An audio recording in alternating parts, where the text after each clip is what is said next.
Indian ഭരണഘടനയെ അംഗീകരിക്കാത്ത മോദി സർക്കാർ ഭരണഘടനയ്ക്ക് പകരം മനുസ്മൃതിയെ അടിച്ചേൽപ്പിക്കാനുള്ള നീക്കത്തിലാണെന്ന CPI സംസ്ഥാന കമ്മിറ്റി അംഗവും മന്ത്രിയുമായ പി പ്രസാദ്. മതേതര രാഷ്ട്ര ചിന്താധാരയെ ഇല്ലാതാക്കാനും ഹിന്ദു വിചാരധാരയെ സ്വീകരിക്കണമെന്നുമുള്ള സംഘ് പരിവാർ അജണ്ടയിലാണ് കേന്ദ്ര സർക്കാരിന്റെ പ്രവർത്തനമെന്നും മന്ത്രി പി പ്രസാദ് പറഞ്ഞു. ജോയിന്റ് കൗൺസിൽ സംസ്ഥാന സമ്മേളനത്തിന്റെ ഭാഗമായി ഭരണഘടനാ ജനാധിപത്യത്തിന്റെ ഹൃദയസ്പന്ദനം എന്ന വിഷയത്തിൽ സംസാരിക്കുകയായിരുന്നു മന്ത്രി പ്രസാദ്. നാനാത്വത്തിൽ ഏകത്വമെന്ന സങ്കല്പത്തെ ഇല്ലാതാക്കലാണ് സംഘപരിവാർ അജണ്ട. ഇതിന്റെ ഭാഗമായുള്ള തന്ത്രത്തിന്റെ ഫലമായാണ് രാജ്യത്ത് മതസ്പർദ്ധയുണ്ടാവുന്നത്. മതസൗഹാർദ്ദം തകർത്ത കറുപ്പിനെയും വെളുപ്പിനെയും ജാതീയമായും വേർതിരിച്ച് സംഘടനകൾ ഉണ്ടാക്കാനുള്ള നീക്കം അതിനിഗൂഢമായാണ് നടക്കുന്നത്. ഇതിനെയെല്ലാം പ്രതിരോധിക്കാൻ കഴിയുന്നത് ഇടതു മതേതര ശക്തികൾക്കാണ്.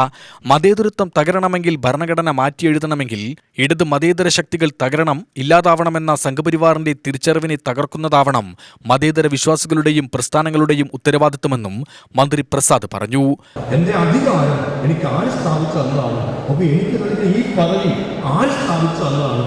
മന്ത്രിയായി പി പ്രസാദും ഉദ്യോഗസ്ഥനായി ജയചന്ദ്രനും ഗോപനും സന്തോഷമൊക്കെ ഇരിക്കുന്നത് ഒരു ഭരണഘടനയുടെ അടിസ്ഥാനത്തിൽ നിന്നതാണ്. ഭരണഘടനയാണ് ഞങ്ങൾക്ക് ഈ സ്ഥാനം നൽകിയത്. ഭരണഘടനയാണ് ഈ പറഞ്ഞത്. PSCയിലൂടെയാണ് കയറി വന്നതെന്നൊക്കെ പറയുന്നത്. PSC ഉണ്ടായത്, ഈ സംവിധാനം ഉണ്ടായത് അത്തരത്തിലായിരുന്നു. തിരുവിതാംകൂറിലെ രാജഭരണമായിരുന്നു എങ്കിൽ ജയചന്ദ്രൻ കല്ലിങ്കലിന് സർക്കാർ സർവീസിൽ കയറണമെങ്കിൽ ശ്രീപത്മനാഭന്റെ 4 ചക്രം കിട്ടണമായിരുന്നു എങ്കിൽ വേറെ ഒരുപാട് കാര്യങ്ങളിലൂടെ വഴികളിലൂടെ നടന്നു കയറി വരണമായിരുന്നു. അങ്ങനെ മാത്രമായിരുന്നു ഈ നാട്ടിൽ ഉദ്യോഗസ്ഥത്തിലേക്ക് വാർത്ത വന്നത്. ആ ഉദ്യോഗസ്ഥ രംഗത്തേക്ക് ആളുകളുടെ എണ്ണം കുറഞ്ഞു എന്നതിൻ്റെ പേരിലാണ് തിരുവിതാംകൂറിൽ മെമ്മോറിയലുകൾ ഉണ്ടായത്. ഈഴവ മെമ്മോറിയലും മലയാളി മെമ്മോറിയലും രൂപപ്പെട്ടു വന്നത് അതിൻ്റെ അടിസ്ഥാനത്തിലാണ് എന്ന് നാം മറക്കാതിരിക്കുക. ചരിത്രത്തിൻ്റെ ഭാഗമാണ്.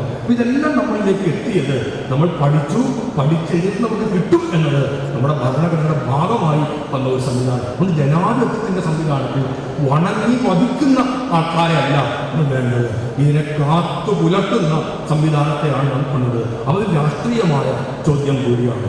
ആ രാഷ്ട്രീയം നമ്മൾ ഏത് പക്ഷത്തേക്ക് നിലയുറപ്പിക്കേണ്ടതുണ്ട് എന്ന് പറയുന്ന ഒരു രാഷ്ട്രീയമാണ്. ജോയിന്റ് കൗൺസിൽ സംസ്ഥാന ഭാരവാഹികളായ SP Sumod, VV Happy, NN Prajitha, CR Jose Prakash, Chavara Jayakumar, S Sudheer Kumar, VC Jayaprakash, B Pramitha, doctor VM Haris എന്നിവർ സംസാരിച്ചു. UTV news, Palakkad.